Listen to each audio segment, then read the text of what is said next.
Hello everyone, welcome see all in JDC nursing students. Previous class में हम लोगों ने BSc nursing anatomy subject first semester में जो आपका है उसमें सेल स्ट्रक्चर्स वाले कंसेप्ट को कंप्लीट कर लिए थे और आज वाली क्लास में हम लोग उसके फर्दर कंसेप्ट सेल डिवीजन पर क्या कर रहे हैं, एंटर कर रहे हैं।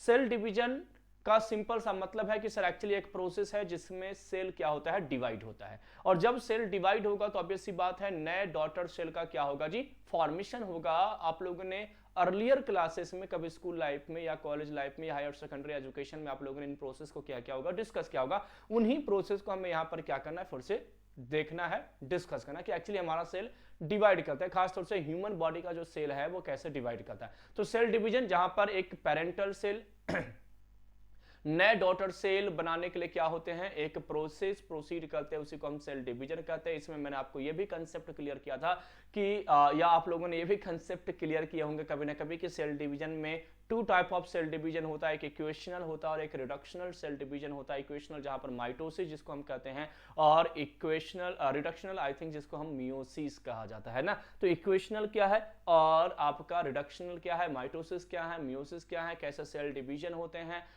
सेल साइकिल में अगर हम बात करें कि G0 फेज क्या है, G1 फेज क्या है, S फेज क्या है, G2 फेज क्या है, उसके बाद जब हम M फेज पे आते हैं जहां पर प्रोफेज, मेटाफेज, एनाफेज और टीलोफेज होते हैं, इन सारे कंसेप्ट को आज वाली क्लास में हम लोग क्या करेंगे, डिस्कस करेंगे। तो यहां पर एंटर करते हैं, that is the cell division. It is the sequence of event by which a cell duplicate its genome, synthesize other cell content and eventually divide into the two daughter cell. It is the term of the cell cycle और cell division.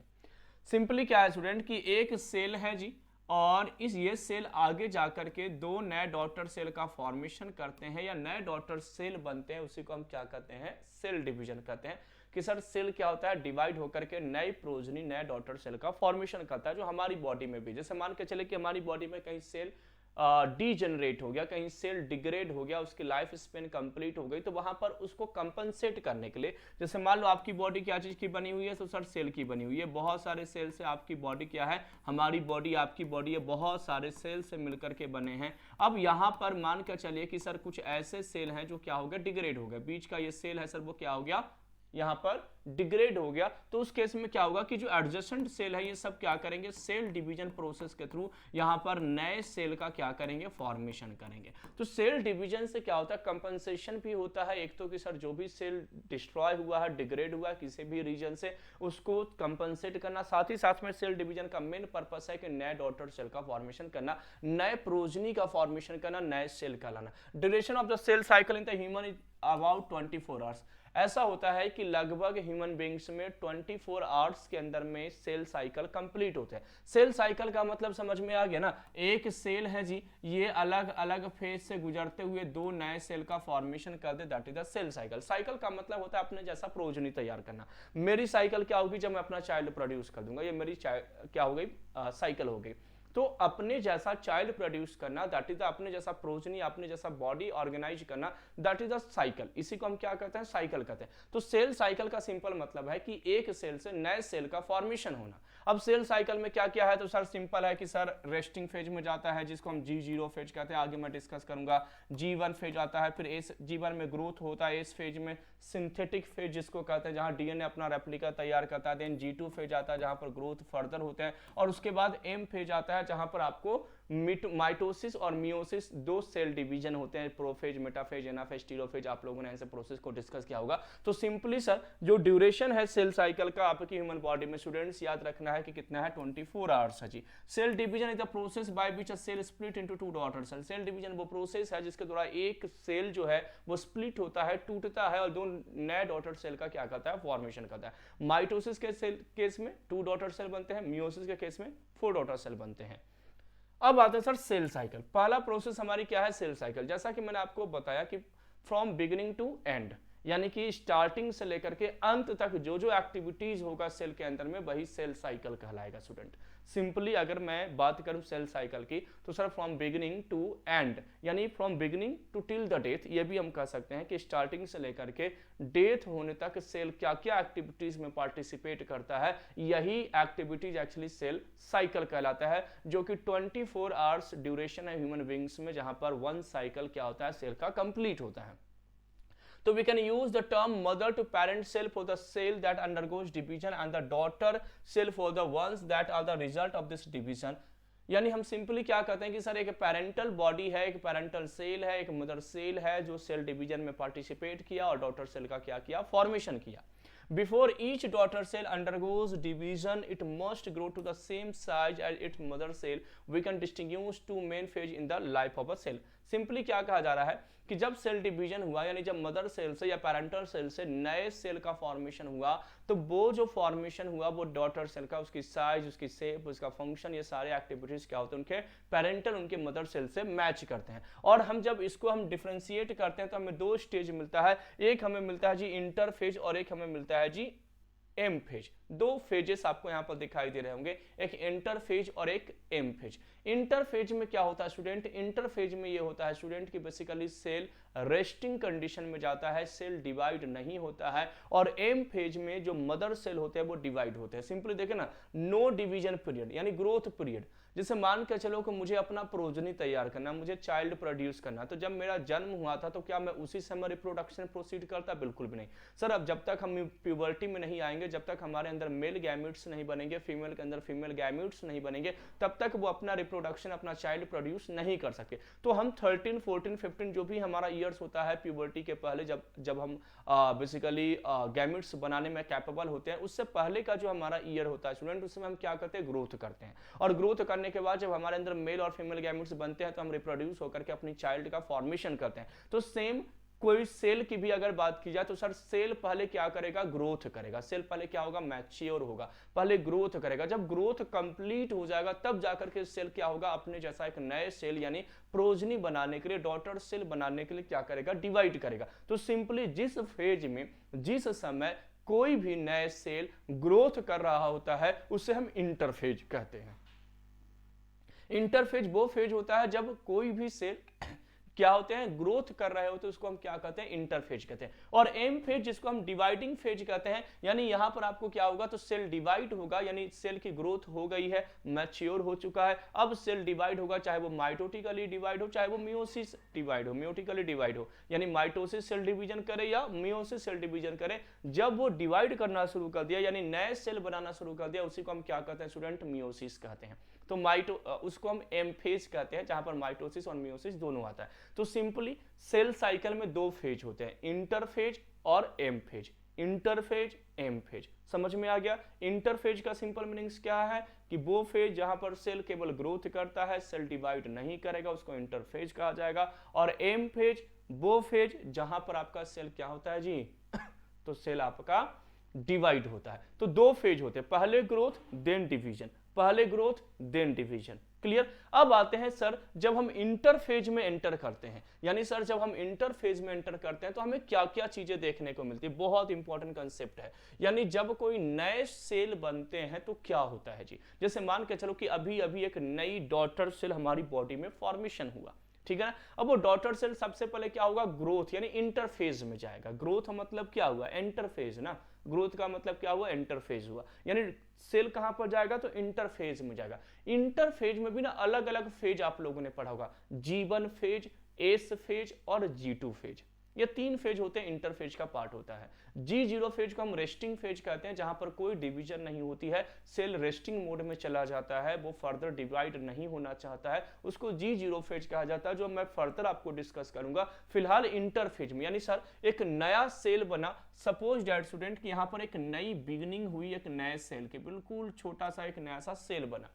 अब ये cell basically क्या करेगा student, तो ये cell अब interphase में enter करेगा। इंटरफेज में एंटर करेगा तो पहला जो इसका फेज होगा जी वो आपका होगा G1 फेज। कौन सा फेज होगा, ये G1 फेज होगा। G1 फेज का मतलब होता है ग्रोथ 1 या गैप 1 भी कहा जाता है, इसको हम कह सकते हैं कि सर ग्रोथ हुआ। यहां पर सेल अब थोड़ा सा ग्रोथ किया, और मैं ग्रोथ को थोड़ा सा साइज वाइज रिप्रेजेंट कर देता हूं ताकि आपको समझ में आ जाए। तो सर देखिए ये बहुत ही स्मॉल सेल था, अब इसकी साइज थोड़ी सी बढ़ गई, सेल ने ग्रोथ किया। अब देखो डिवीजन कब होगा, डिवीजन का देखिए आप लोगों ने एक प्रोसेस पढ़ा होगा कि सर जब सेल डिवीजन होता है तो सेल डिवीजन में दो चीजें होती है। सबसे पहले क्या होगा सेल डिवीजन में, तो सर सबसे पहले होगा कैरियोकाइनेसिस। क्या होता है, कैरियोकाइनेसिस, आप लोगों ने एक प्रोसेस पढ़ा होगा। एंड देन क्या होता है सर, तो देन होता है साइटोकाइनेसिस। क्या होता है जी, साइटोकाइनेसिस। एक आपका क्या होता है, karyokinesis, and second one is cytokinesis. Cairo मतलब क्या होता है, तो कैरियो मतलब मैंने आपको प्रीवियस क्लास में बताया था कि कैरियोन वर्ड जो होता है वो न्यूक्लियस को रिप्रेजेंट करता है, और काइनेसिस का मतलब होता है स्टूडेंट डिवीजन, यानी कैरियोकाइनेसिस में न्यूक्लियर डिवीजन होता है, और साइटो मतलब सेल और काइनेसिस मतलब डिवीजन, साइटोकाइनेसिस में सेल डिवीजन होता है। यानी जब हम सेल डिवीजन की बात करते हैं तो उसमें दो प्रोसेस इन्वॉल्व होता है, एक कैरियोकाइनेसिस होता है और एक क्या होता है जी, साइटोकाइनेसिस होता है। मैं थोड़ा सा इसको बोर्ड पे आपको क्या कर दूं, डिक्टेट कर दूं, ताकि चीजें आपको क्या रहे, क्लियर रहे, ठीक है ना, कि यहाँ पर सर चलता क्या है या ये प्रोसेस कैसे रन होती है। तो सिंपली यहाँ पर आपको याद रखना है स्टूडेंट कि सर जब हम सेल डिवीजन की बात करते हैं, किसकी बात करते हैं स्टूडेंट, सेल डिवीजन की बात करते हैं, तो सर सेल डिवीजन में दो प्रोसेस आपको याद रखना है। फर्स्ट क्या होता है, तो सर कैरियोकाइनेसिस, कैरियोकाइनेसिस याद रखिएगा, and second one is cytokinesis. क्या होता है स्टूडेंट, साइटोकाइनेसिस होता है। कैरियोकाइनेसिस में क्या होगा, तो सर इसमें होगा न्यूक्लियर डिवीजन। न्यूक्लियर का क्या होगा जी, तो sir nuclear division is a part of karyokinesis, and cell division is a part of cytokinesis.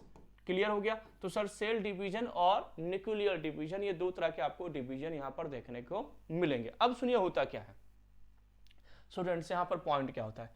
Cell सबसे पहले कैरियोकाइनेसिस करेगा, यानी जैसे मान के चलो सर ये सेल है, सेल साइकिल तो आपको क्लियर हो गया ना। सेल साइकिल मैं यहां पर बना रहा हूं कि सर ये एक साइकिल हम पढ़ेंगे जिसको हम सेल साइकिल कहेंगे। तो मैं यहां पर हाँ, इस प्रोसेस को ना यहां पर मैं ऐसे रिप्रेजेंट करता हूं कि सर एक साइकिल है और इसी साइकिल में हमें क्या करना है, सेल साइकिल पढ़ना है। और हमें यह भी क्लियर हो गया कि सर ये हमारा क्या है ये हमारा क्या है, एक नया सेल का बिगनिंग हुआ है, ऑरिजिन हुआ, नया सेल बना है। अब ये सेल सबसे पहले कहां पर जाएंगे, तो सर ये सेल सबसे पहले जाएंगे जीवन फेज में। जीवन फेज जिसको हम ग्रोथ फेज कहते हैं, गैप वन फेज कहते हैं, ये इंटरफेज का पार्ट है। इंटरफेज जहां पर केवल ग्रोथ होती है। अब जब सर ये सेल यहां पर एंटर करेगा तो ये अपनी ग्रोथ शो करेगा। ग्रोथ मतलब साइज को मैंने थोड़ा सा इनलार्ज कर दिया। उसके बाद जीवन फेज के बाद हमारा जो सेकेंड फेज होता है वो कौन सा होता है जी, एस फेज होता है। अब सुनिए हुआ क्या, वहां से अब कंसेप्ट मैं यहां पर लेकर के आ रहा हूं। सबसे पहली प्रोसेस क्या होगी, तो सर फर्स्ट प्रोसेस आपकी होगी कैरियोकाइनेसिस। क्या होगी जी, कैरियोकाइनेसिस, यानी कि कैरियोकाइनेसिस मतलब न्यूक्लियस डिवाइड होगा। मान लो ये एक सेल है स्टूडेंट, ये आपका क्या है सर, सेल है। सेल के अंदर क्या है, न्यूक्लियस है। न्यूक्लियस के अंदर क्या है, तो sir genetic material DNA present है। क्लियर। अब सबसे पहले क्या होगा कि ये जेनेटिक मटेरियल डिवाइड होगा। सबसे पहले क्या होगा, जेनेटिक मटेरियल डिवाइड होगा। मैं प्रोफेज, मेटाफेज, एनाफेज, टीलोफेज पे भी लेकर के आऊंगा। सबसे पहले ये डीएनए अपना एक रेप्लिका तैयार करेगा। क्या करेगा, तो सर ये सेल था, ये हमारा सेल है। सेल के अंदर सर न्यूक्लियस प्रेजेंट है। सेल के अंदर न्यूक्लियस प्रेजेंट है। सबसे पहले अब ये जो डीएनए आपका था, अब ये इसने रेप्लिका तैयार कर दिया, 2 डीएनए बना दिया, ठीक है ना। तो जीवन फेज में क्या होता है, तो सर इस फेज में बेसिकली ग्रोथ हुआ। सेल का क्या हुआ जी, ग्रोथ हुआ। ग्रोथ होने के बाद जब सेल एस फेज में एंटर करता है तो इस सेल के पास एक जेनेटिक मटेरियल था, एक डीएनए था। जैसे ही सेल एस फेज में आएगा तो सर इस सेल के अंदर अब जेनेटिक मटेरियल कितना हो गया, 2 हो गया। यानी एस फेज का नाम क्या है जी, जैसा कि नाम रिप्रेजेंट करता है कि सर सिंथेटिक फेज है, यहां पर सिंथेसिस होती है। और सिंथेटिक फेज में एक्चुअली होता क्या है स्टूडेंट, तो सर डीएनए का रेप्लिकेशन होता है। क्या होता है स्टूडेंट, डीएनए का रेप्लिकेशन होता है। और डीएनए का रेप्लिकेशन का मतलब क्या हुआ, रेप्लिकेशन का मतलब होता है डुप्लीकेट बनना, यानी एक डीएनए से 2 डीएनए का फॉर्मेशन होना। तो देखिए सेल के अंदर दो डीएनए बनकर के तैयार हो गए, यानी इनके न्यूक्लियस में 2 डीएनए बनकर के तैयार हो गया। अब उसके बाद सेल कहां पर एंटर करता है, तो सर सेल एंटर करता है आपके G2 फेज में। ये भी आपका ग्रोथ फेज ही है। यहां पर भी सेल क्या करता है, तो ये जो सेल आपका आ रहा है सर, यहां पर भी क्या करता है, ग्रोथ करता है। और जो भी जरूरत की सारी चीजें होती है, जो भी जरूरत की सारी चीजें होती है, जो इनके अंदर ये न्यूक्लियस के अंदर में डीएनए बनकर के तैयार है, जो भी जरूरत की सारी चीजें होती है स्टूडेंट, वो यहां पर क्या होती है, इसको प्रोवाइड किया जाता है। यानी ग्रोथ 2 फेज में बेसिकली क्या होता है कि जो जो प्रोटीन, जिस एंजाइम्स की रिक्वायरमेंट है, वो सारी चीजें यहां पर क्या हो जाती है, फुलफिल हो जाती है। यानी ये पूरी फेज को यानी G1 फेज, एस फेज और G2 फेज, यहां पर कहीं पर भी डिवीजन नहीं हुआ, ग्रोथ हुआ, डीएनए अपना रेप्लिकेशन तैयार किया और फिर ग्रोथ हुआ, यानी जरूरत की सारी चीजें बन करके तैयार हो गई। इस पूरे साइकिल को हम इंटरफेज कहते हैं। यहां से लेकर के यहां तक के फेज को हम क्या कहते हैं? इंटरफेज। इसके बाद स्टूडेंट अगला फेज शुरू होता है जिसको हम कहते हैं जी एम फेज। और एम फेज को क्या कहा जाता है? तो सर एम फेज का सिंपल मतलब है कि यहां पर सेल डिवीजन वाला फेज है। यहां पर सेल क्या करेगा सर? डिवाइड करेगा। तो ये इंटरफेज था जहां पर सेल केवल ग्रोथ हुआ। याद रखिएगा, G1 फेज में ग्रोथ, एस फेज में सिंथेसिस, डीएनए का रेप्लिका तैयार होगा, G2 फेज में ग्रोथ होगा, यानी यहां पर जो भी एंजाइम्स की रिक्वायरमेंट होगी वो एंजाइम्स यहां पर प्रोवाइड किए जाएंगे, प्रोड्यूस होंगे। यहां पर जो भी प्रोटीन की रिक्वायरमेंट होगी वो सब प्रोड्यूस किए जाएंगे। यानी जो भी इन्वायरमेंट चाहिए, एटमॉस्फेयर चाहिए किसी भी सेल को डिवीजन करने के लिए, क्योंकि अब इसके बाद सेल कहां पर जाने वाला है? डिवीजन फेज में जाने वाला है। तो वहां पर अब ये क्या करेगा? डिवाइड करेगा। अब एम फेज में क्या होगा? तो सर एम फेज में प्रोफेज होगा, सर मेटाफेज होगा, सर एनाफेज होगा, सर टीलोफेज होगा, 4 फेज होगा। यानी एम फेज में अलग अलग फेज है, सर प्रोफेज है, मेटाफेज है, एनाफेज है और टीलोफेज है। ये 4 फेज मिलकर के क्या करते हैं? तो सर एम फेज का, यानी जो आप ये एम फेज की बात करें उसका क्या करता है? ये फुलफिल करता है, उसका प्रोसेस का पार्ट है। अब यहां पर क्या होगा? इस प्रोफेज, मेटाफेज, एनाफेज और टीलोफेज में क्या होगा? तो यहां पर होगा सर आपका न्यूक्लियर डिवीजन। यानी यहां पर होगा स्टूडेंट कैरियोकाइनेसिस। कैरियोकाइनेसिस की प्रोसेस आपको यहां पर देखने को मिलेगा। और उसके बाद क्या होगा जी? साइटोकाइनेसिस होगी, यानी उसके बाद सेल डिवाइड होगा। कैसे? प्रोफेज होगा, मेटाफेज में क्या होगा, एनाफेज में क्या होगा, टीलोफेज में क्या होगा, ये सब अभी मैं आपको डायग्राम से चीजों को क्लियर करूंगा।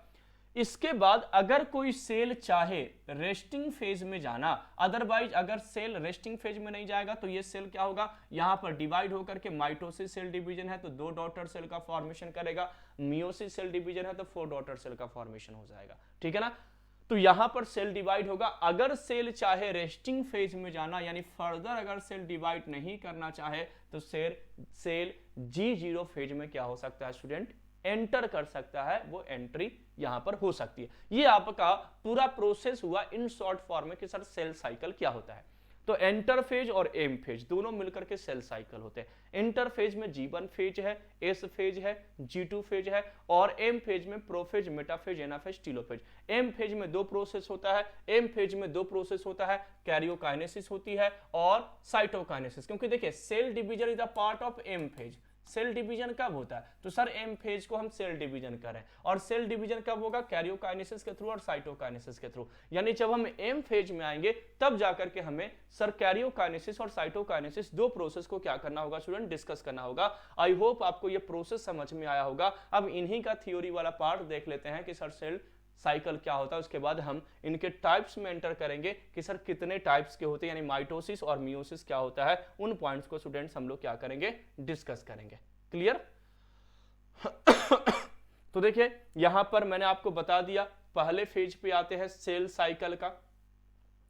सेल साइकिल का जो फर्स्ट फेज है स्टूडेंट उसको हम क्या कह रहे हैं? तो सर उसको हम लोग सेल साइकिल का जो फर्स्ट फेज है उसे सर हम लोग क्या कहते हैं? एंटर फेज कहते हैं। अब एंटर फेज में क्या होगा? तो sir the cell grow and copy its DNA. DNA का रेप्लिका तैयार करेगा एस फेज में आकर के और ग्रोथ करेगा। तो देखिए G1 में क्या हुआ? सेल ग्रोथ किया, एस फेज में डीएनए की सिंथेसिस हुई यानी रेप्लिकेशन हुआ, G2 में और भी ज्यादा ग्रोथ हुआ। जो भी प्रिपरेशंस है माइटोसिस के लिए वो सारा का सारा प्रिपरेशन इसको मिल गया। ये आपका क्या है जी? इंटरफेज है। ठीक है? अब उसके बाद सेल कहां पर एंटर करेगा? एम फेज पे। ये वाला फेज क्या है? M phase. एम फेज में माइटोसिस भी हो सकता है, मियोसिस भी हो सकता है। मियोसिस भी होगा तो पहले माइटोसिस तो होगा ही, मियोसिस 1 मियोसिस 2 जैसा आप लोगों ने पढ़ा होगा। The cell divide its DNA. देखिए माइटोसिस में क्या करता है? The cell divide its DNA and cytoplasm forming 2 new cell. Mitosis में क्या होगा? 1 से 2 नए सेल का फॉर्मेशन होगा। कैसे होगा? तो सर प्रोफेज, मेटाफेज, एनाफेज और टीलोफेज के थ्रू।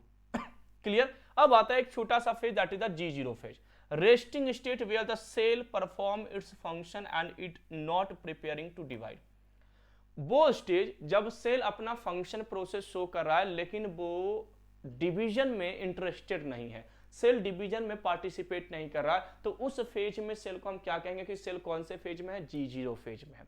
G0 फेज में सेल फंक्शनिंग होगा, अपना काम कर रहा होगा, लेकिन सेल डिवाइड नहीं होगा। सेल डिवीजन वाले में नहीं होगा, उसको हम क्या कहते हैं, G0 फेज कहते हैं। क्लियर हो गया। तो सेल साइकिल क्या है, G1 में क्या होता है, एस में क्या होता है, G2 में क्या होता है, या एम फेज में क्या होता है, आई थिंक आपको समझ में आ गया होगा। ये cell cycle total 24 hours around आपको टाइम ह्यूमन बीइंग्स में लगता है, यानी ये पूरी जो साइकिल है एक सेल के अंदर लगभग 24 आवर्स में क्या होता है स्टूडेंट्स, कंप्लीट होते हैं जी।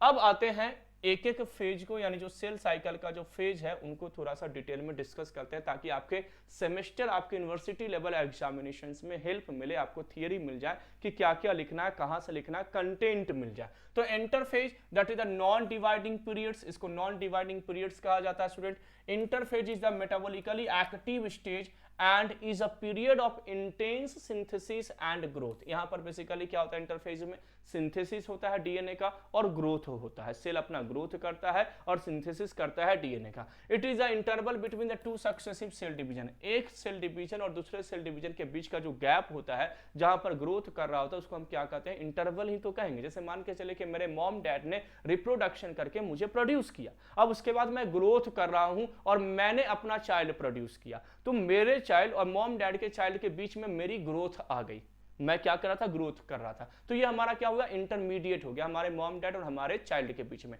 तो एक्चुअली इंटरफेज में क्या होता है, सेल ग्रोथ कर रहा होता है। तो अपने पेरेंटल बॉडी ने जैसे इसको डिवाइड करके नया सेल बनाया, तो अब सेल ग्रोथ कर रहा है, उसको हम इंटरफेज कहते हैं। और उसके बाद क्या करेगा, नया प्रोजनी ये भी तैयार करेगा, नया चाइल्ड ये भी तैयार करेगा, नया सेल ये भी बनाएगा। तो नए सेल और पेरेंटल सेल के बीच का जो गैप है उसी को हम क्या कहते हैं, इंटरफेज, उसी को हम क्या कहते हैं, ग्रोथ फेज, उसी को हम क्या कहते हैं सर, कि यहां पर सेल ग्रोथ कर रहा है। This is the divided into the 3 period, first gap G1 phase, S that is the synthesis and second growth that is the G2 phase. Obvious सी बात है, अभी मैंने आप लोगों को क्लियर किया कि सर सेल साइकिल में जो इंटरफेज होते हैं उसमें G1 फेज आता है, एस फेज आता है और G2 फेज आता है। ये 3 फेज में डिवाइड होते हैं। G1 फेज में क्या होता है जी, गैप फर्स्ट फेज में क्या होता है, the cell grow in size and volume, cell की साइज बढ़ती है, सेल का वॉल्यूम बढ़ता है। This is usually the longest phase, ये बहुत लॉन्गेस्ट फेज में आता है।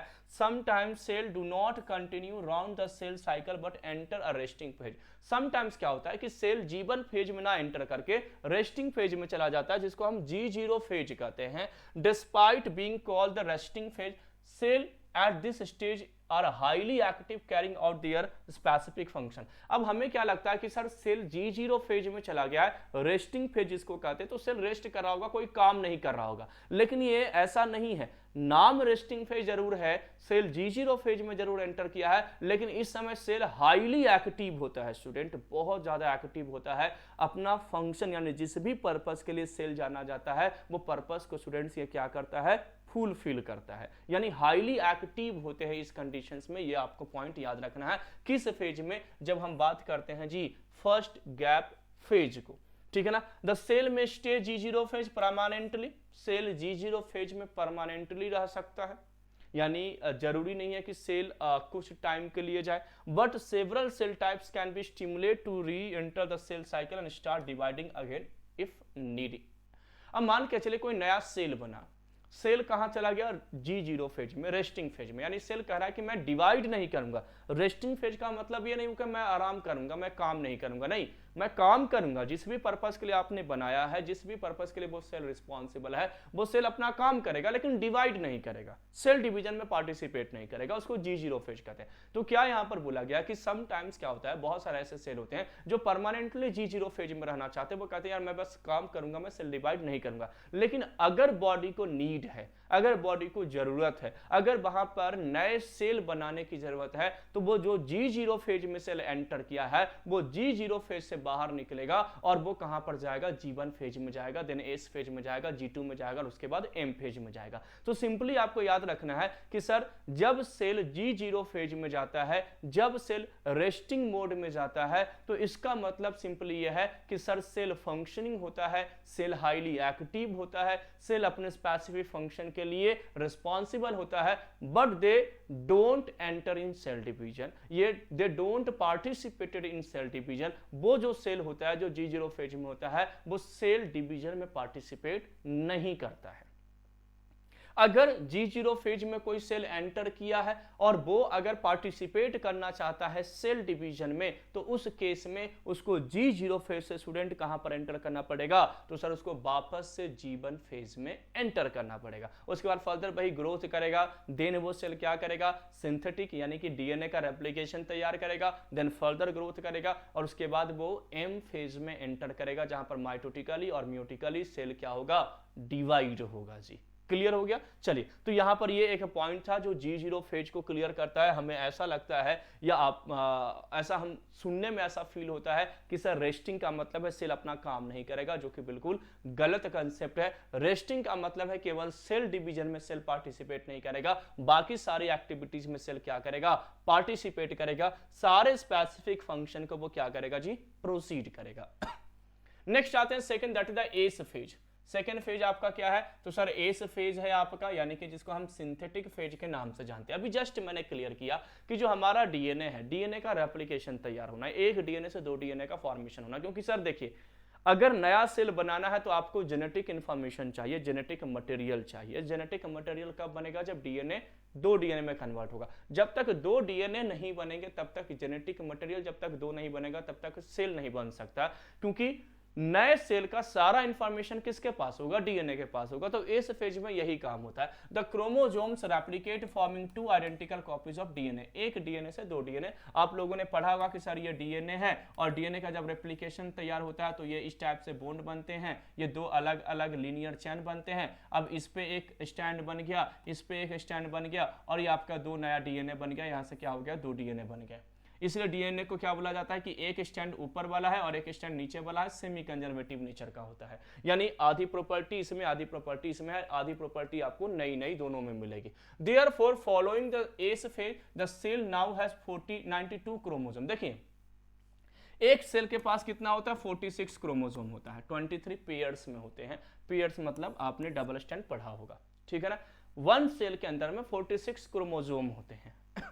अब इस सेल में क्या हुआ, ये वो सेल है जहां पर दो डीएनए बन गए। इस फेज में डबल हो गया ना, यानी रेप्लिकेशन तैयार हुआ, सबने अपना एक कॉपी तैयार किया। तो सर इस फेज में टोटल नंबर ऑफ क्रोमोसोम कितना होता है, तो याद रखेगा 92 क्रोमोसोम्स होते हैं। यानी जब सेल एस फेज में होता है, क्योंकि इसने अपना क्या किया है, रेप्लिका तैयार किया है, इसने अपना क्या किया है, तो सर कॉपीज तैयार किया है। तो यहां पर टोटल कितने होते हैं, 92 होते हैं। Enough DNA for two cell and it is nearly ready to divide by mitosis। अब क्या हो गया, किसी सेल के अंदर में 92 क्रोमोसोम हो गए, यानी ये तैयार है कि भाई 46 और 46 में मैं डिवाइड हो जाऊंगा, तुम तो अब सेल डिवीजन प्रोसीड करवाओ। अब सेल डिवीजन के पहले जो भी जरूरत के एंजाइम्स, जरूरत है कि यानी जो रिक्वायर्ड आपका प्रोटीन्स होते हैं, वो सारी चीजें आपको G2 फेज में क्या होगा जी, एंटर होगा। तो देखिए, अब सेल क्या हो गया, जैसे ही उसने क्रोमोसोम बना लिया, डीएनए का रेप्लिकेशन तैयार कर लिया, एस फेज का मतलब सिंथेसिस होता है, सिंथेसाइज कर लिया, तो अब वो कहां पर एंटर करेगा, गैप 2 में। There is further growth and preparation for the cell division. अब यहां पर फिर से सेल ग्रोथ करेगा और वो सारे रिक्वायर्ड कंपोनेंट्स को क्या करेगा, यहां पर प्रोसीड कराएगा, जो जरूरत है सेल डिवीजन के लिए। स्टूडेंट, जो सेल डिवीजन के लिए जरूरी है वो सारी चीजों को यहां पर क्या करेगा, प्रोसीड करेगा। और उसके बाद सेल कहां पर एंटर करेगा, एम फेज में, जिसको हम कहते हैं cell division phase. Interphase complete हो गया। तो इंटरफेज में क्या हुआ, G1 फेज में क्या हुआ आपका, एस फेज में क्या हुआ और G2 फेज में क्या हुआ। ये आई होप आपको समझ में आ गया होगा कि सर इन फेजेस में क्या क्या चीजें कंप्लीट हुई। सेकंड थिंग्स यहां पर मैंने क्या बताया कि सर G0 फेज का मीनिंग्स क्या, ये बहुत कंफ्यूजिंग होता है स्टूडेंट। रेस्टिंग फेज का मतलब ना हमेशा हम रेस्टिंग समझते हैं, और समटाइम्स आपके जो एग्जाम है नॉर्सेट एग्जामिनेशन, वहां पर क्वेश्चन पूछे जा सकते हैं। तो ये सब छोटे छोटे ना पॉइंट्स को आपको याद रखना है अगर आपको कॉम्पिटिटिव अप्रोच डेवलप करना है। एम फेज और mitosis, it is the phase of the cell cycle when a cell division into a identical daughter cell. Obvious सी बात है, जैसा सेल होगा वैसा ही तो डॉटर सेल होंगे, क्योंकि ये एक सेल है, सेल के अंदर 46 क्रोमोसोम होते हैं। ये सेल आगे एस फेज में गया, 96 बना दिया, यानी 46 प्लस 46 का दो सेट इसके पास हो गया। अब ये सेल क्या होगा, दो सेट में डिवाइड हो जाएगा। इसके पास ये 46 आ गया और इसके पास भी 46 हो गया। तो बताइए ना, सेल दोनों कैसा रहा, आइडेंटिकल हुआ। सेल कैसा हुआ जी, आइडेंटिकल हुआ ना। यानी जो पेरेंट्स के अंदर था, ऐसा नहीं है कि मेरे पेरेंट्स के अंदर 46 क्रोमोसोम है और मेरे अंदर 91 होगा, नहीं, मेरे अंदर भी 46 होगा। एक्सेप्शन हर जगह होते हैं, एक्सेप्शन क्रोमोसोम चेंजेस हर जगह होते हैं, लेकिन मोस्टली हम एक्सेप्शन की बात नहीं करते हैं साइंस में, हम तो मेजॉरिटी की बात करते हैं। और मेजॉरिटी में क्या है कि सर हमारा सेल जो होता है, यानी मेरे अंदर जो नए सेल भी बन रहे होंगे या मेरे सेल से नए सेल, हमारी प्रोजनी, हमारे डॉटर सेल, हमारे चाइल्ड का प्रोडक्शन होगा, तो उनमें और मेरे में आइडेंटिटी रहेगी, आइडेंटिकल्स होंगे, हम एक दूसरे को क्या करेंगे, फॉलो करेंगे। Identical daughter, it is a complex phase that involve the nuclear division. मैंने आपको बताया कि इसमें क्या होता है सर, तो पहले न्यूक्लियर डिवीजन होता है और देन साइटोप्लाज्मिक यानी कि आपका सेल डिवीजन होता है। तो यहाँ पर दो चीजें होती हैं।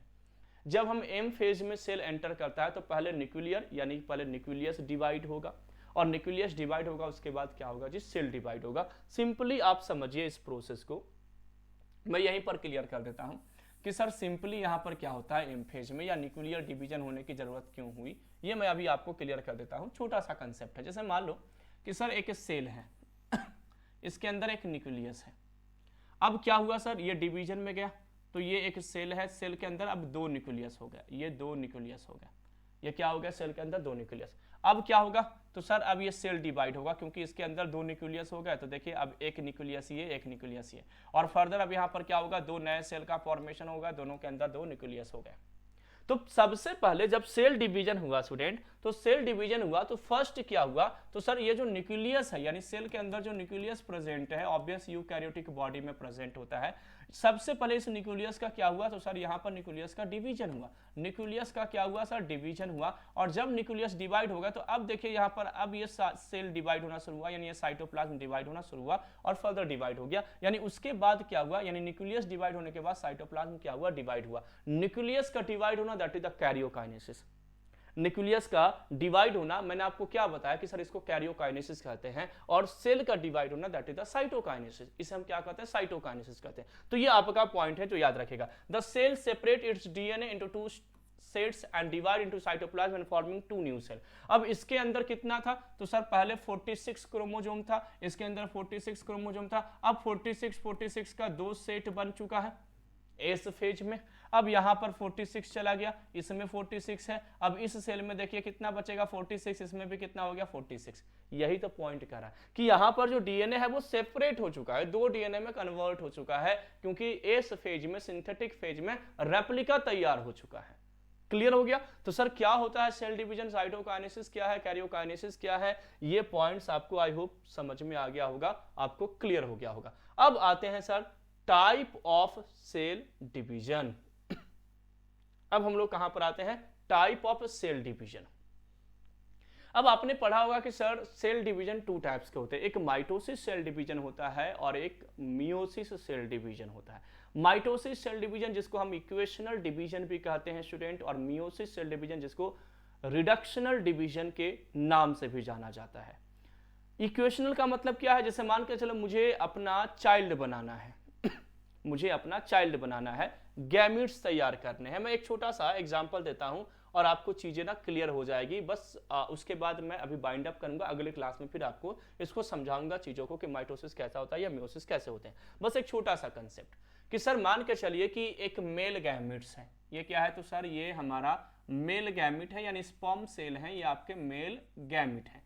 मेल गैमीट में कितने क्रोमोसोम होंगे, तो सर 23 पेयर्स होंगे, मैं पेयर्स में लिख रहा हूं, तो 23 पेयर्स होंगे, यानी 46 नंबर ऑफ क्रोमोसोम्स होंगे। चलो मैं 46 ही लिख देता हूं, कंफ्यूज होने की बात नहीं है। सर 46 क्रोमोसोम है, यानी 23 है। वैसे ही फीमेल बॉडी है, फीमेल बॉडी में भी जो नंबर ऑफ क्रोमोसोम्स होंगे वो कितने होंगे जी, यानी ये सर फीमेल गैमीट है, उसमें भी नंबर ऑफ क्रोमोसोम्स कितने होंगे, तो सर उसमें भी 46 ही होंगे। ठीक है ना। अब ये मेल और फीमेल गैमेट, यानी मेरे अंदर सर क्या है, मेल गैमेट बना हुआ है, बॉडी फीमेल गैमेट्स बना हुआ है फीमेल के अंदर।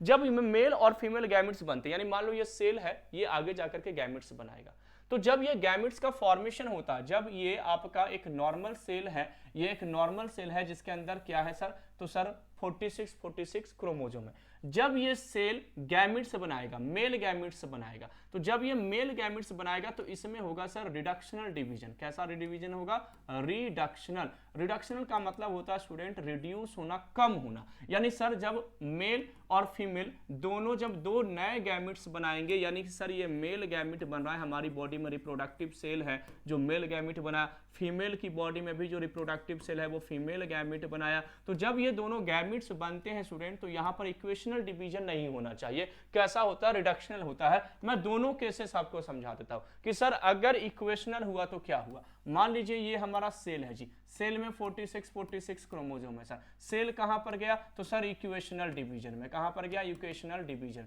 इक्वेशनल डिवीजन का मतलब क्या है? इक्वल डिवाइड होगा। अब जब इक्वेशनल डिवाइड होगा तो यहां पर जो नए सेल बनेंगे उसके पास भी क्या होगा? 46, इसके पास भी नए होंगे तो क्या होगा? 46। ये क्या बन गया? मेल गैमेट, जो कि बनता नहीं है, मैं आपको समझाने के लिए बस बोल रहा हूं। ये आपका क्या बन गया? तो सर ये फीमेल गैमेट हो गया, जो मैं आपको बस समझाने के लिए क्लियर कर रहा हूं कि सर क्यों नहीं होता। लॉजिकली पढ़िए, तथ्यों के आधार पर चीजों को पढ़ेंगे तो आप कभी भी नहीं भूलेंगे और कंसेप्ट आपका क्लियर रहेगा। क्या मैंने बताया कि सर ये सेल था, इस सेल में टोटल नंबर ऑफ क्रोमोसोम कितने? 46। ठीक है सर, मतलब 46 है, डिप्लॉइड है, ठीक है ना, यानी 23 का पेयर्स है। अब सुनिए यहाँ पर क्या हुआ? इक्वेशनल डिवीजन हुआ, तो सर इसमें भी 46, इसमें भी 46। इक्वल का मतलब क्या हुआ कि जैसा पेरेंट्स वैसा चाइल्ड, जैसा पेरेंट्स वैसा चाइल्ड होगा तो उसको हम क्या कहेंगे? इक्वेशनल कहेंगे। अब बताइए ये मेल और फीमेल गैमेट जब फ्यूज होगा, फर्टिलाइज होगा, तो इस सेल के अंदर में कितना हो जाएगा? तो सर 92 कितने क्रोमोसोम हो जाएंगे? 92। और यानी जो डॉटर सेल बनेगा वो डॉटर सेल कितना हो जाएगा? तो सर 92 हो जाएगा। यानी मेरे पेरेंट्स के अंदर 46 क्रोमोसोम था और मेरे मॉम और मेरे डैड में और मेरे अंदर 92 हो गए। अब मैं मान के चलो 92 वाला हूं, मेरी फीमेल जो मेरी वाइफ होगी वो भी 92 वाली होगी, तो अगले जनरेशन में कितना हो जाएगा? 184 हो जाएगा। तो ऐसे तो बढ़ता चला जाएगा, ऐसे तो बढ़ता जाएगा। तो इस केस में यानी जब गैमेट्स बन रहे होते हैं तो सर इक्वेशनल डिवीजन नहीं होता है। कैसा डिवीजन होता है? रिडक्शनल। रिडक्शनल का मतलब क्या है कि जस्ट हाफ पेरेंट्स का, इसमें 46 है तो इसमें 23, इसमें 46 है, इसमें 23, यानी मेल गैमेट्स में स्पर्म सेल में कितना होगा? 23 गैमेट्स होंगे, फीमेल के एग सेल में 23 होंगे। जब ये दोनों फ्यूज होंगे, फर्टिलाइज होंगे, एक नया डॉटर सेल बनेगा, 23 + 23 फिर से क्या हो जाएगा? 46। ये आपका क्या हो गया? डॉटर सेल हो गया। और ये डॉटर सेल यानी कि नई बॉडी का क्या हुआ? फॉर्मेशन हुआ। यानी मान के चलिए कि मैं और मेरी वाइफ दोनों ने क्या किए? रिप्रोड्यूस किए, चाइल्ड प्रोड्यूस किए। तो जो मेरे अंदर था, ये मैं था, ये मेल सेल था, ये फीमेल यानी मेरी वाइफ थी। कितना नंबर ऑफ क्रोमोसोम है? 46। इसमें नंबर ऑफ क्रोमोसोम कितना है? 46। हमारे चाइल्ड में कितना हो गया? 46। समझ में आ गया? लेकिन डिवीजन कैसा था? रिडक्शनल। हम दोनों में कौन सा डिवीजन हुआ? रिडक्शनल हुआ। अगर रिडक्शनल नहीं होता तो हमारा चाइल्ड हमारा आइडेंटिकल नहीं होता। समझ में आ गया? तो रिडक्शनल सेल डिवीजन, जिसको हम मियोसिस सेल डिवीजन कहते हैं, क्या कहते हैं? मियोसिस सेल डिवीजन कहते हैं स्टूडेंट। ये मियोसिस सेल डिवीजन स्टूडेंट्स कहां पर देखने को मिलता है? तो सर मियोसिस सेल डिवीजन देखने को मिलता है जब मेल और फीमेल गैमेट्स का फॉर्मेशन हो रहा होता है। यानी मुझे जब स्पर्म सेल बनाना है, फीमेल के अंदर जब एक सेल बनाना है, उस केस में जो सेल डिवीजन आपकी बॉडी में होगा स्टूडेंट्स वो कैसा होगा? मियोसिस सेल डिवीजन होगा। माइटोसिस कब होगा? माइटोसिस जैसे मान के चलो सर ये हमारा स्टमक है और स्टमक में सर ये बहुत सारे सेल इसमें प्रेजेंट हैं। अब यहां पर हमें जो भी सेल चाहिए ना सब इक्वल चाहिए। इसके पास भी 46, इसके पास भी 46, इसके पास भी 46, इसके पास भी 46। अब मान लो यहां पर इसने एक नया सेल बनाया तो ये भी सेल में कितना होना चाहिए? 46 होना चाहिए। यानी क्योंकि यहां पर रिडक्शनल नहीं होना चाहिए, एक टाइप ऑफ सेल चाहिए। तो बॉडी के दूसरे पार्ट में हर जगह माइटोसिस सेल डिवीजन होता है। मियोसिस सेल डिवीजन वहां पर होता है जहां पर रिडक्शन की जरूरत होती है, जहां पर गैमीट्स बन रहे होते हैं। तो ये टू टाइप्स ऑफ आपका क्या होता है? तो सर ये टू टाइप्स ऑफ आपका डिवीजन होता है जिसको हम माइटोटिक और मियोटिक्स डिवीजन कहते हैं।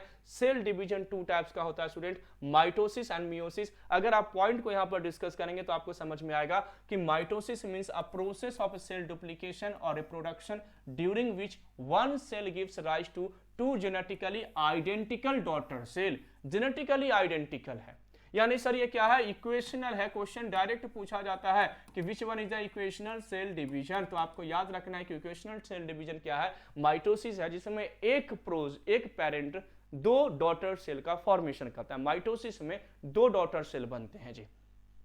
मियोसिस सेल डिवीजन में क्या कह रहा है जी? तो a type of cell division in sexually reproducing organism. किस में देखने को मिलेगा? जो सेक्सुअल रिप्रोडक्शन शो करते हैं। जैसे मान लो बैक्टीरिया, बैक्टीरिया में मियोसिस सेल डिवीजन नहीं होता है। उनमें क्या होगा, माइटोसिस सेल डिवीजन होगा। जो सेक्सुअल रिप्रोडक्शन शो करते हैं उन्हीं में आपको मियोटिक यानी मियोसिस सेल डिवीजन देखने को मिलेगा। That reduce the number of chromosome in gametes, chromosome को रिड्यूस करना, यानी 46 है तो इनके डॉटर में कितना आएगा, 23 आएगा। क्रोमोसोम्स जो आपका गैमिट्स है, गैमिट्स मतलब जो सेक्स सेल होते हैं, एग या स्पर्म्स होते हैं, उनमें जस्ट हाफ मिलेगा। In human body cell are diploid containing 2 stage of the chromosomes, one from each parents. यानी क्या होता है ह्यूमन बॉडी में, क्या होता है, जैसे मान लो कि सर हमारा पेरेंट्स, ये हमारा मेल गैमिट्स है, सपोज डेट मानिए ये मेल गैमिट है डिप्लॉयड, ये फीमेल गैमिट है, फीमेल सेल है डिप्लॉयड। अब ये मेल सेल ने मेल गैमिट बनाया हैप्लॉयड मियोसिस सेल डिवीजन से, ये भी मियोसिस सेल डिवीजन से हैप्लॉयड बना एन, दोनों फ्यूज हो गए, क्या बन गया, नया सेल, नया सेल भी क्या हो गया, डिप्लॉयड। तो जो पेरेंट्स है वैसा ही नया सेल होगा, लेकिन डिवीजन कैसा हुआ, मियोसिस हुआ। अब आते हैं सर पीरियड ऑफ डिवीजन, यानी माइटोसिस सेल डिवीजन कैसे होता है, कहां होता है, क्यों होता है, प्रोफेज, मेटाफेज, एनाफेज, टीलोफेज कैसे रन होता है, ये सारा इंफॉर्मेशन यानी माइटोसिस सेल डिवीजन को डिटेल में हम लोग अगले क्लास में क्या करेंगे स्टूडेंट, डिस्कस करेंगे। तो अगले क्लास में हम लोग माइटोटिक पढ़ने वाले हैं, माइटोसिस सेल डिवीजन पढ़ने वाले हैं। बहुत इजी सा कंसेप्ट है, डायग्राम्स के थ्रू मैं चीजों को क्लियर करूंगा, इजीली आपके माइंड के अंदर में क्या हो जाएगा, सेट हो जाएगा जी। तो आप हमारे चैनल पे बने रहेगा। ये आपका जो जीडीसी नर्सिंग चैनल है, आपके सेमेस्टर, आपके कॉलेज और इवन आपका स्टाफ नर्स और नर्सिंग ऑफिसर्स की जो रिक्रूटमेंट्स आती है, इनमें सारा इन्फॉर्मेशन आपको मिलता है। साथ ही साथ में यहाँ पर प्रिपरेशन फ्री ऑफ कॉस्ट कराया जाता है। तो मिलते हैं स्टूडेंट्स अगली क्लास में अगले कंसेप्ट के साथ। Thank you everyone for watching GDC and supporting GDC. Thank you. Have a nice day.